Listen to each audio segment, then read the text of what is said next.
Assalamualaikum warahmatullahi wabarakatuh. Saya Sinta Ariska, saya dari Prodi Pendidikan Bahasa dan Sastra Indonesia. Di sini saya akan menjelaskan tentang teks berita. Yang pertama yaitu pengertian teks berita.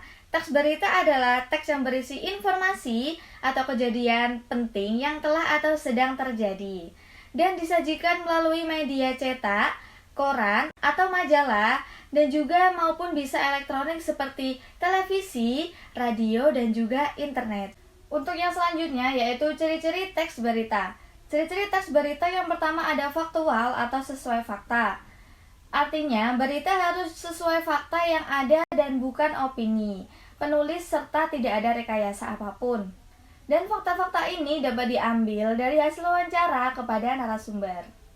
Untuk yang kedua, ada aktual atau yang terbaru. Artinya, berita melaporkan atau memberikan suatu peristiwa atau kejadian yang baru terjadi atau sedang terjadi. Yang ketiga, ada memberikan keterangan waktu dan tempat yang jelas. Jadi, di dalam sebuah berita itu harus disajikan tentang waktu dan tempat yang jelas, seperti waktunya di sini dan waktunya seperti ini, seperti itu. Untuk yang selanjutnya, menggunakan bahasa yang jelas dan baku supaya mudah dipahami oleh yang mendengarkan. Dan selanjutnya bersifat objektif atau apa adanya. Jadi berita itu harus bersifat apa adanya dan tidak direkayasa. Dan yang selanjutnya, yang terakhir, yaitu kronologis atau runtutan peristiwa disajikan secara runtut agar yang melihat dan mendengarkan mudah dipahami dan tidak ada kesalahpahaman. Baik, yang selanjutnya ada unsur-unsur teks berita. Unsur-unsur teks berita ada 6, yaitu yang pertama ada apa atau biasa disebut what, yang kedua ada di mana atau where, yang ketiga ada kapan atau when, yang keempat ada siapa, who, yang kelima ada mengapa, why, dan yang keenam ada how, bagaimana, biasa disebut dengan 5W plus 1H. Yang pertama yaitu apa. Apa itu menjelaskan tentang hal-hal yang disampaikan dalam berita. Contohnya berita tentang bencana alam seperti itu. Dan yang kedua yaitu di mana atau where. Di mana itu yaitu berita yang berisi tentang di manakah peristiwa itu terjadi.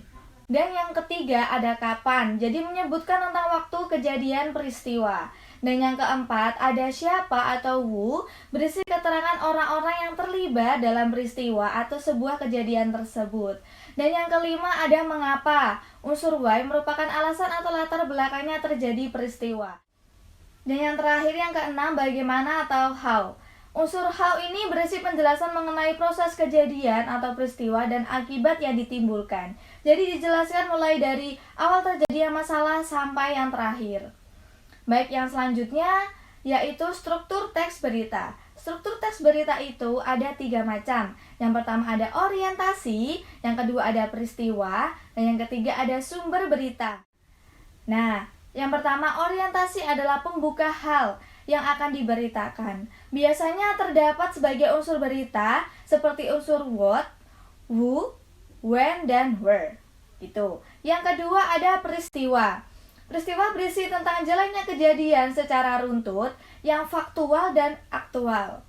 Bagian peristiwa ini meliputi unsur-unsur 5W plus 1H. Yang terakhir yaitu sumber berita. Sumber berita adalah referensi atau rujukan dari sumber atau narasumber yang ada.